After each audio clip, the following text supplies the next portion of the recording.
오늘은 부활하신 주님의 명령을 들으라 라는 제목으로 이제 오늘부터, 지난주에는 약간 여러분에게 어떤 삽입 부분을 하나 말씀드린 거고요.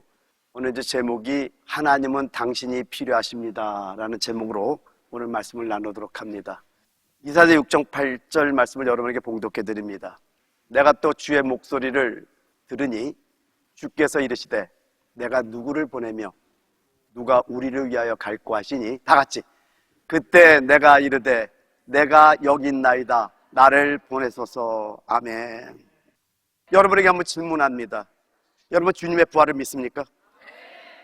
그럼 여러분 부활하신 주님의 말씀을 들으셔야 돼요. 여러분 왜 그러냐면요, 말씀은 곧 명령입니다. 말씀은 명령과 같아요. 여러분 창세기를 보면은요 1장 3절에 하나님이 가라사대, 하나님이 이르시되, 이 단어가 뭐냐면은요 아마르란 단어, 아마르. 자, 하나님이 말씀했어요. 가라사대 빛이 있으라. 6절에 하나님이 가라사대 물과 물로 나뉘라. 나뉘네요. 9절에 하나님이 가라사대 묻힌 드러나네요. 하나님이 가라사대 하늘에 광명이 있으라. 있네요. 하나님이 가라사대 바다는 물고기를 충만하네요. 하나님이 말씀하면은 없던 것이 생긴다라는 거예요. 그 때문에 여러분 하나님의 말씀하시면 곧 하나님의 명령과도 같다라가 여러분 깨달으시기 바랍니다. 그 하나님의 말씀에 우리는 순종하고 들어야 됩니다. 여러분 창세기부터 요한계시록까지를 보게 되면은 하나님께서 어떠한 일을 하시려면은 먼저 사람을 얻으시고 그 다음 하나님께서 일하심을 보여주고 있다는 겁니다. 참 신기한 게 뭐냐면 하나님께서는 전지전능하신데 사람을 얻지 못하게 되면 일하실 수 없다라는 겁니다. 그래서 하나님은 계속 사람을 찾고 계시다라는 거예요. 여러분 창세기 첫째 날부터 여섯째 날 봐요. 첫째 날 빛을 창조하고 시작해서 그 여섯째 날까지 쭉, 여러분 시간이 이제 제가 줄이게 해서 얘기 안 합니다. 여섯째 날까지 모든 만물을 창조하면 마지막으로 사람을 창조하는데, 이 첫째 날부터 여섯째 날까지의 창조는 하나님 스스로 창조했다라는 겁니다. 사람은 여기에 개입되지 않았다라는 거예요.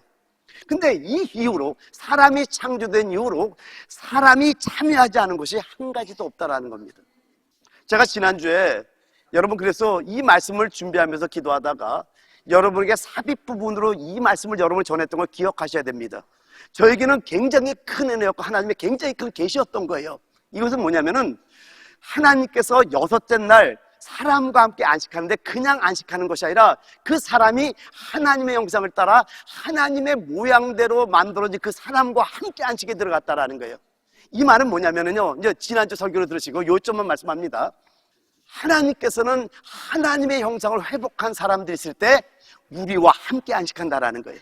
그런데 우리가 하나님의 형상을 잃어버리면은 하나님은 안식할 수가 없는 거예요. 그게 바로 요한복음 5장 17절에 예수께서 38년 된 병자를 고치면서 하신 말씀이 뭐냐면 My Father is always at His work. To this very day I too am working. 아버지께서 오늘 안식일 날까지 일하시기 때문에 나도 일한다는 놀라운 이상한 말을 해줬다라는 거예요. 이 말은 뭐냐면은 하나님의 형상을 잃어버린 자들 때문에 하나님은 안식할 수 없다라는 겁니다. 오늘 여러분 말씀을 통해서 여러분이 하나님의 형상을 회복하면은 오늘 여러분과 하나님이 함께 안식에 들어가는 놀라운 축복이 있을 줄 믿습니다. 할렐루야. 어쨌든 이렇게 하나님께서 하나님의 형상으로 창조했다라는 것은 하나님의 목적을 가지고 창조했다라는 거예요. 근데 창세기 3장에 뱀이 기어들어옵니다.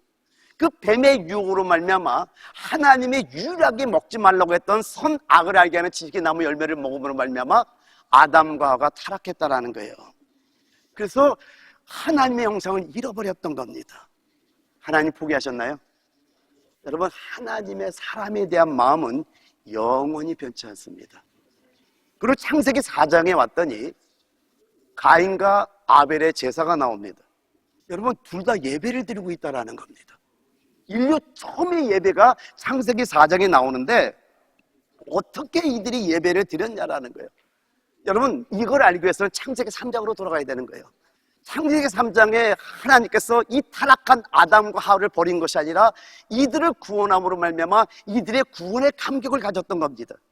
그런데 이 구원의 감격을 받고 나니까 그 은혜를 가만히 있을 수가 없는 거예요. 여러분 마찬가지예요. 여러분이 정말 구원의 감격을 갖게 되면은요, 수가성 여인이 예수를 만남으로 말미암아 그 목말름으로 물동을 갖다가 집어 던져버리고 마을로 들어가서 막 예수를 전하, 창피한 걸 다 잊어버리고 예수를 전하듯이, 오늘 여러분이 구원의 감격을 회복하면은 복음을 증가하지 않을 수가 없다라는 게, 할렐루야. 오늘 이 부활의 생명 여러분에게 임할지어다. 이렇게 자녀들에게 복음을 계속해서 증거했던 거예요.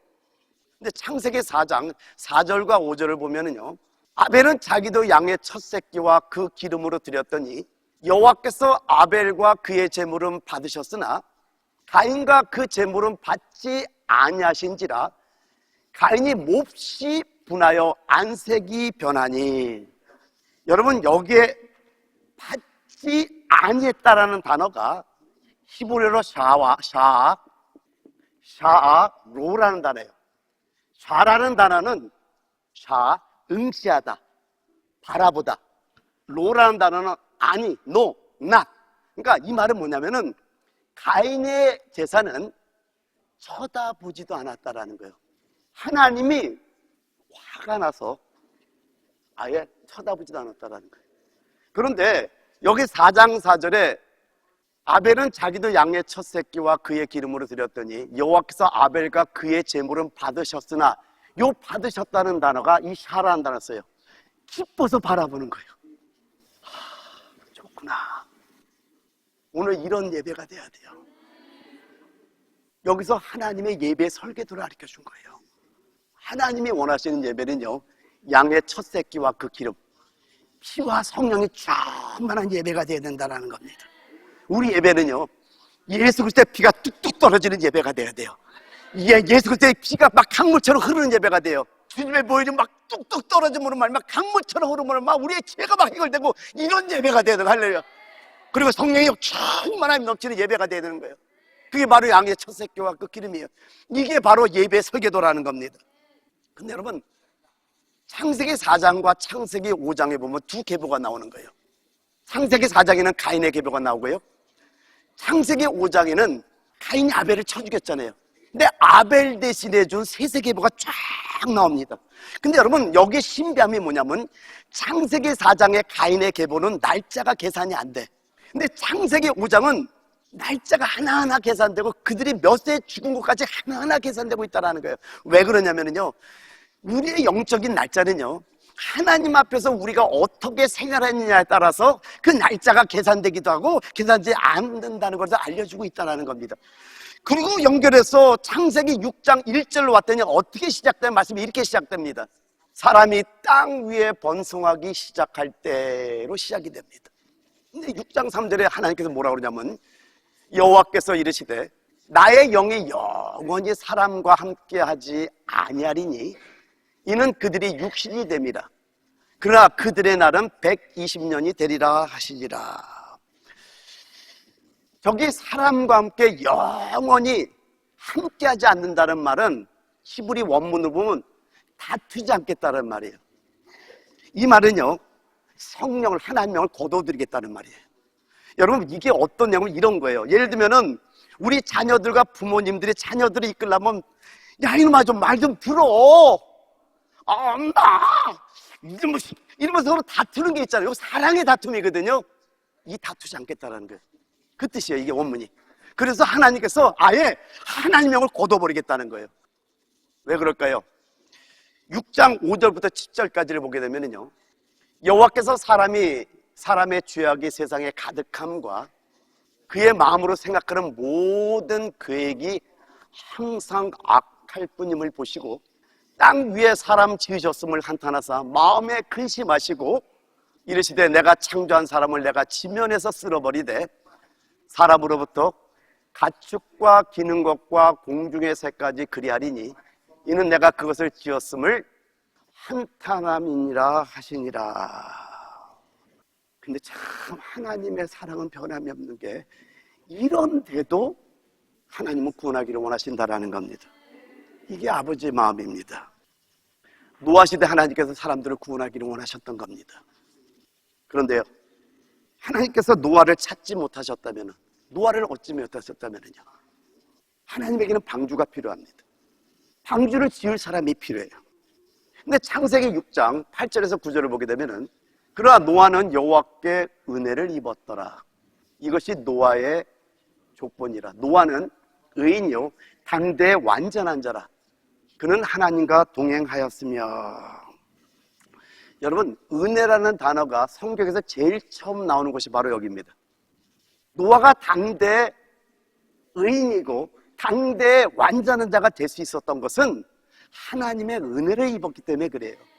아브라함의 믿음이 조상이 될 수 있었던 것도 영광의 하나님이 그에게 나타났기 때문에 그가 믿음의 조상이 되지 특별하지 않다라는 겁니다. 그런데 은혜와 여기 9절 하반절에 뭐라 그래요? 그는 하나님과 동행하였으며 라고 말씀하잖아요. 그러니까 하나님께서 아무에게나 은혜를 주는 건 아니에요. 하나님과 동행하는 자에게 은혜를 준다라는 겁니다. 그리고 동행하는 자에게 은혜가 입히기 때문에 은혜를 입은 자는 반드시 하나님과 또 동행할 수밖에 없는 거예요. 그럴 때 우리는 완전한 자요 당대의 의인이 되는 축복이 우리에게도 임할 줄 믿습니다. 근데 여러분, 노아의 시대는 현 시대의 예표임을 또 알아야 된다는 거예요. 그래서 마태복음 24장 37절에서 39절에 말씀하기를 노아의 때와 같이 인자의 임함도 그러하되 똑같다라는 거예요. 그러니까 지금 현 시대가 어느 때와 같은가를 알려주는데 노아 때와 같다고 알려주고 있다는 겁니다. 38절 홍수 전에 노아가 방주에 들어가던 날까지 사람들이 먹고 마시고 장가들고 시집가고 있으면서 홍수가 나서 그들을 다 멸하기까지 깨닫지 못하였으니 인자의 임함도 이와 같으리라.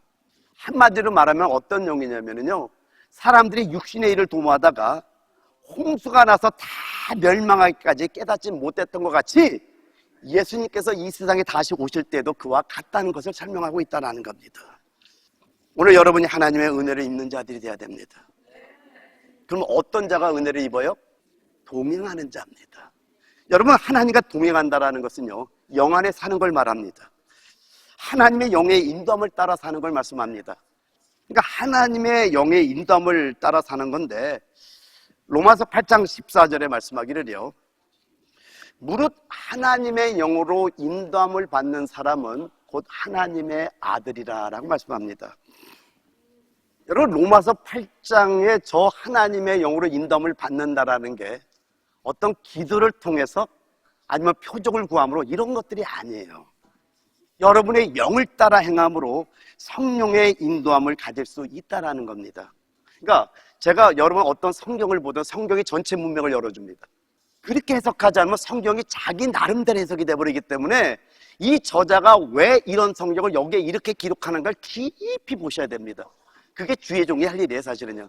왜냐하면 성도들이 거기까지 보기에는 정말 어렵습니다. 그런데 이 의미는 뭐냐면은 하나님의 영으로 인도함을 받는다라는 것은 어떤 하늘의 삼층째 하나님이 뚝 떨어져서 이래라 이런 것이 아니라, 그리고 우리가 표적을 구하는가 뭐 기도해서 인도함 받는 것이 아니라 우리의 영 안에 영이 있잖아요. 영을 따라 사는 걸 말씀하는데요, 로마서 8장 16절에 말씀하기를 성령이 친히 우리 영으로 더불어 우리가 하나님의 자녀인 것을 증거한다고 말씀합니다.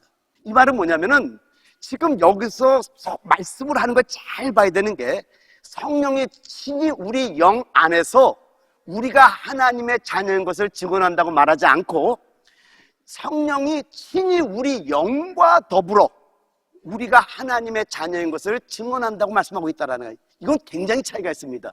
만약에 성령이 우리 영 안에서 증거하면은 성령은 증거하지만은 우리는 아무런 증거를 하는 게 아니게 되는 거예요.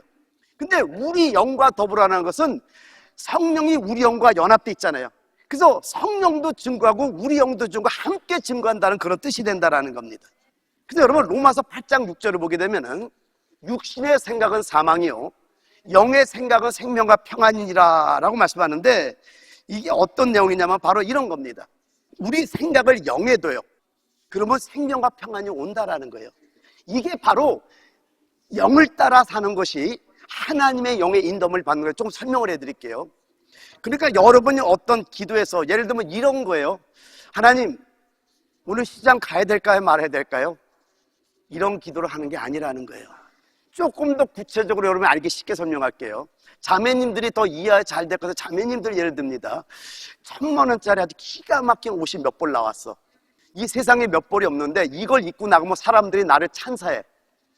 근데 갖고 싶은데 돈이 생겼어. 근데 무서운 남편이 또 허락했어. 날씨도 좋아. 교통도 안 막혀. 그리고 백화점 앞에 딱 갔어. 그리고 더 중요한 거는 어떤 예언하는 분이 기도를 해줬는데 하나님께서 오늘 당신에게 인생에 가장 기쁜 일을 줄 거라고 또 예언까지 했어. 이건 밖에 일들이에요. 근데 여러분이 백화점 문을 딱 들어가려고 그러는데 갑자기 다리가 풀려. 불안함이 와. 사망이 덮쳐. 공허해져. 어떤 게 맞아요? 이게 왜 중요하냐면요. 로마서 8장 14절부터 39절까지는 영을 얻게 하심에 대해서 말씀합니다. 근데 8장 1절부터 14절까지는 거룩하게 된 사람들의 말씀이에요. 그 거룩하게 되는 게 뭐냐? 그 영을 따라 행하는 우리에게 율법의 요구로 이루어지게 한다고 8장 4절에 말씀합니다. 그런데 갑자기 사도 바울이 하나님의 자녀, 하나님의 아들, 하나님의 상속자로 바꿔요. 이게 뭐와 연결되냐면 세 가지가 이렇게 연결됩니다. 자, 우리는 영 안에서 거듭나죠. 그리고 혼 안에서 우리는 변화되죠. 그리고 마지막 우리가 몸 안에서 우리는 완전히 변형되는 겁니다. 근데 로마서 8장 14절에 보면은 거듭나면 뭐가 같냐면요, 하나님의 자녀와 연결돼요. 하나님의 자녀. 변화는 하나님의 아들과 연결돼요. 그리고 몸의 완전한 변형은 하나님의 상속자, 후사 연결되는데, 자 보세요. 우리가 거듭나면 하나님의 자녀가 되잖아요. 그러니까 성령이 친히 우리 영과 더불어 하나님의 자녀인 걸 다 증거한다니까. 구원 받았다면은. 그러니까 지금 바로 구원받든 오래 구원받든 여러분이 정말 하나님의 자녀로 구원받으면은 성령이 여러분과 더불어 구원받은 걸 증거하세요. 할렐루야. 맞죠? 그런데 이거는 아직 초보 단계란 말이에요. 근데 이제 우리가 변화되잖아요. 변화돼서 이제 하나님의 아들로 변화되는데, 이 변화되는 것이 여러분이 정말 조심해야 되는 게 뭐냐면은 남들에게 기도를 받는다든가 뭐 예언하는 거 따라다닌다든가, 이건 전부 다 젖먹이로 남을 수밖에 없다라는 거예요. 왜냐면은 여러분 안에, 자, 하나님과 동행을 말씀하는 거예요. 여러분 안에 하나님의 아들 영이 있는 걸 믿으면 아멘. 오늘 부활의 영이 있는 걸 믿으면 아멘. 부활하신 주님이 있는 걸 믿으면 아멘. 근데 그 부활하신 주님이 아들 영이 우리 안에 오셔갖고 우리 영과 더불어 함께 증거하고 있다는 거예요. 그러니까 여러분이 생각을 영에 두면은 거기서 나타나는 게 뭐냐면 힘이 생기네, 기쁨이 생기네, 만족함이 생기네, 막 적조심이 있네, 행복하네. 맞죠? 그런데 여러분이 육신을 생각을 육신에 두면은 사망이 덮치는 거. 그러니까 이게 뭐냐면은 밖에 어떤 거, 외부적인 어떤 걸 따라가는 것이 아니라 속에 생명의 느낌을 따라가는 자가 하나님의 아들로 변화된단 말이에요. 근데 왜 자꾸만 여기저기 기도받으러 다니고, 어린애들은 어쩔 수 없이 그럴 수 있다고 치는데, 이미 여러분 오늘 굉장히 중요한 게 뭐냐면 봐요. 성령이 친히 우리 영과 더불어 우리가 하나님의 자녀를 증거하다는. 그러니까 여러분 영 안에 여러분 아들의 영, 부활의 영이신 예수가 있다니까요. 그래서 여러분과 함께 증거하는데, 그러면 여러분이 이렇게 하나님께 동행함으로 은혜를 입고 노아처럼 동행함으로 살다 보면 어떤 역사가 있냐? 이제 그 아들의 영이 세밀한 것까지 하나하나 우리를 인도하는 걸 알게 돼요. 점점 더 민감해져요. 그러니까 제가 이걸 왜 하냐면은 고난받고 하는 거예요. 근데 여러분 조금 더 세밀하게 하나만 더 얘기를 할게요. 여기 좀 성장한 사람들, 하나님이 보시기에 정말 여러분 죄인 걸 여러분 알죠? 그런 걸 행할 때는요 감동이 없어요. 왜? 그건 여러분이 이미 알기 때문에 뭐 두렵거나 떨렸거나 이런 거 이미 없어요. 그것도 좀 아셔야 돼. 근데 여러분이 옳다고 생각하는 것도 만약에 그거에 불안함이 온다든가 초조함이 온다든가 이러면 한 번쯤은 하나님과 깊이 교제해 보셔야 됩니다. 그래서 제가 사람에게 전화를 할 때도 그냥 막 전화하지 않습니다.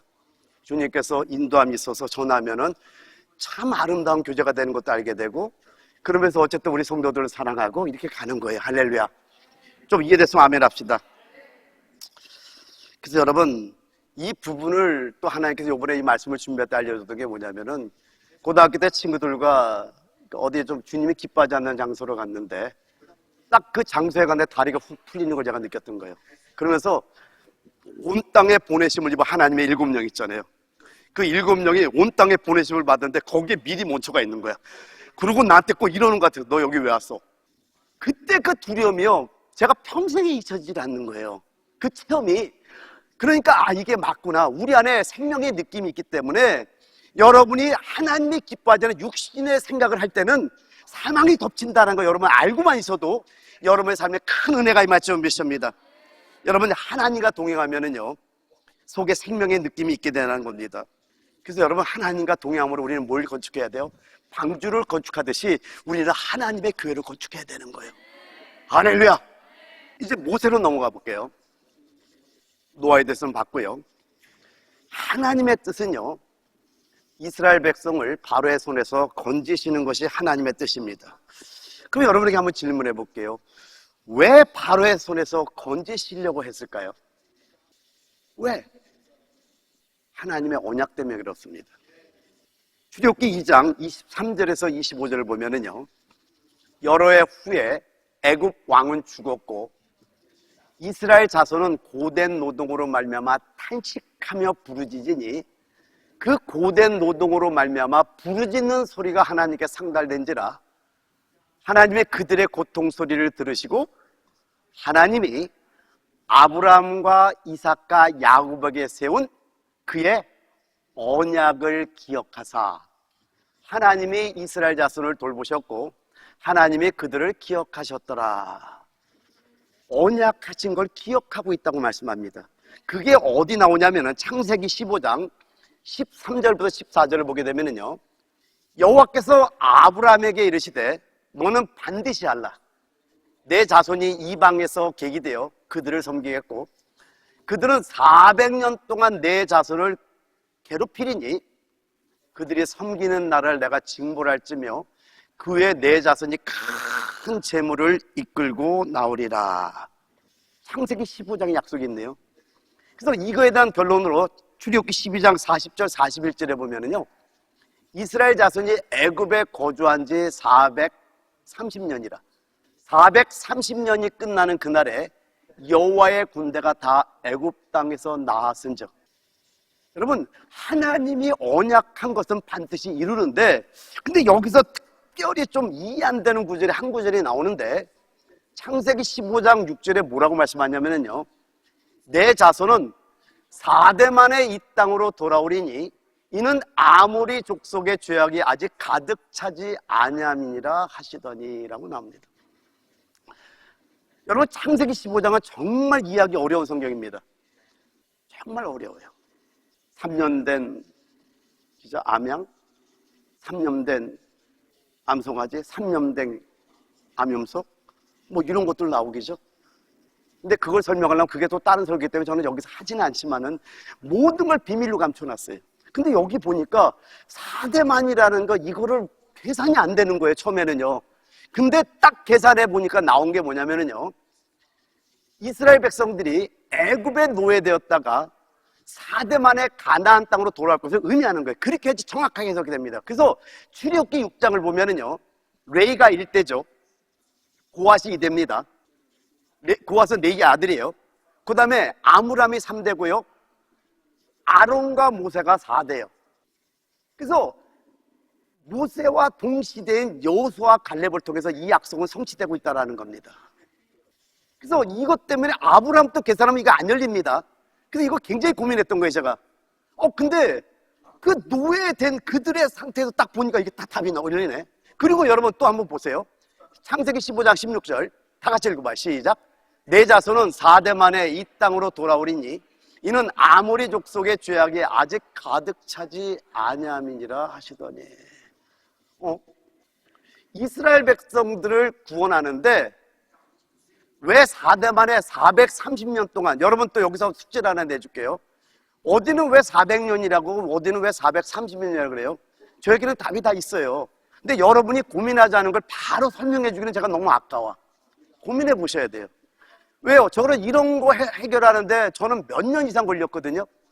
그러니까 여러분도 잠깐 고민해 보고 이런 거 아닙니까 하면 제가 답을 해드릴게요. 고민해 보셔야 됩니다. 성경은 그냥 기록된 게, 근데 정확하게 다 답이 있어. 둘 다 틀린 말이 아니라 둘 다 맞는 말이에요. 근데 어쨌든 아무리 족속의 지약이 아직 가득 차지 아니했기 때문에 430년이나 세월을 기다린다는 건 뭐냐면은, 하나님은 공의 하나님이에요. 사랑의 하나님이에요. 자기의 선민 이스라엘 백성들을 이미 창세기에 이들이 고난당할 걸 쭉 예언하고 그 약속대로 이들을 구원하지만은 죄악이 없는 사람은 징벌할 수는 없는 거예요. 하나님은 공의 하나님이기 때문에 이들의 죄가 가득 찰 때까지 기다리는데 이미 430년 전에 이걸 알고 있었다는 거. 할렐루야. 그러니까 하나님의 선민이라고 그들을 구원하기 위해서 다른 이방 민족을 함부로 하나님이 징벌하는 게 아님을 여러분 아셔야 돼요. 하나님은 공의 하나님이라는 겁니다. 그들도 징벌받을 어떤 죄악이 있기 때문에 징벌하시지 그냥 징벌하지 않는다는 걸 깨달으시기 바랍니다. 어쨌든 여러분, 이렇게 하나님께서 이스라엘 백성들을 구원하기로 언약하시고 구원하셔야 되지만은 하나님께서 누굴 얻으셔야 돼요? 모세를 얻으셔야 된다는 겁니다. 여러분, 하나님은 전지전능하세요. 그런데 여러분을 필요로 한다는 거 여러분 잊지 마시기 바랍니다. 결론을 내립니다. 만일 모세가 하나님을 위해서 자신을 바치지 않았다면 하나님은 어떻게 하실까요? 여러분을 얘기할게요. 우리 부활하신 주님은 여러분이 필요하다고 오늘 주님의 말씀을 전했어요. 말했어요. 근데 여러분이 여러분 자신을 하나님께 바치지 않는다면 어떻게 할까요? 또 다른 사람이 나와서 하나님을 위해서 바칠 때까지 기다리신다고 여러분 잊지 마시기 바랍니다. 여러분, 하나님의 경륜은 기차와 같아요. 기차는 그냥 달려갑니다. 달리는데 조건이 있어요. 철로 위로만 달려갑니다. 하나님의 경륜은 기차와 같다면요, 이 철로를 까는 건 섭리와 같은 거예요. 그 섭리가 여기 왔어요. 섭리가 여기 왔어요. 그 섭리가 왔을 때 그 철로를 까는 건 우리가 하는 거예요. 근데 우리가 안 깔죠? 다른 사람이 깔게 해요. 이 축복을 뺏겨서는 안 된다라는 거예요. 오늘 부활의 주님이 여러분을 축복하기를 원하는 거예요.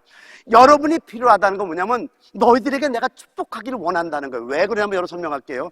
진리를 깨달으니까요, 이건 진짜 행복한 거예요. 진짜 행복해요. 깨달으면 깨달을수록 너무 좋아서, 너무 행복해서 설명이 안 되는 거예요. 근데 못 깨달으니까 진리 따로 내 삶 따로가 되는 거예요. 부활하신 주님이 여러분에게 부탁합니다. 사랑하는 자녀들아, 내가 왜 부활했는지 아느냐? 내가 니들 안에 들어가서 너희와 함께 많은 일을 함께 하고 싶은데 나는 너희가 필요해. 주님의 음성을 듣는 여러분 되기를 위해서 축원드립니다. 오늘 여러분이 하나님에서 여러분 스스로를 바치지 않으시면은요, 우리 주님께서는 다른 사람이 바칠 때까지 기다리신다는 걸 잊지 마시기 바랍니다. 그래서 오늘 한 가지만 기억하시기 바랍니다. 부활하신 주님은 여러분을 필요로 하십니다. 할렐루야. 우리 잠깐 성찬식 하기 전에 기도 한번 합시다. 좀 우리에게 경건하게 한번 기도하기로 하는데 우리 어린애들에게도 말씀이 들려줄 줄 믿습니다. 할렐루야. 주님 우리를 정말로 필요하고 있어요. 이제 주님 올 때가 얼마 안 남았는데 제가 너무나 마음이 아픈 거는요, 이 시대 사람이 주님의 재림을 느끼나 할 정도로 저에게는 무감각한 것처럼 느껴지는 거예요. 그러니까 제가 초조해지기 시작합니다. 기도할 때 부활하신 주님의 명령, 오늘 첫 번째 시간입니다. 부활하신 주님은 여러분이 필요합니다. 하나님, 나는 주님이 필요한 자인데 내가 정말 준비되어 있는지 여러분 자신을 살펴보면 한번 기도하기를 원합니다. 기도하겠습니다.